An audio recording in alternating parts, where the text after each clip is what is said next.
Paano ma-delete ang copyright sa story mo, or ito yung na-share mo sa My Day mo?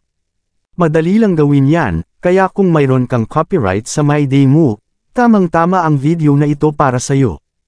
Buksan ang Facebook application. Pindutin mo ang picture profile mo, itong nasa kaliwa. Pindutin mo ang 3 dots, katabi ng si dashboard. Piliin mo itong archive. Pindutin mo ang story archive. Dito mo makikita lahat ng na-share mo sa My Day mo. Malimit magkaroon ng copyright sa music na ginamit mo. Kung wala kang makita dyan na mga video, ang gawin mo pindutin mo ang settings nasa itaas. Turn on mo lang itong save to archive, para masave lahat ng ginawa mong My Day. Ganun lang kadali gawin. Siyempre, kung nagustuhan mo ang video na ito, huwag mong kalimutan mag-follow at i-share mo na rin ang video na ito. Maraming salamat po.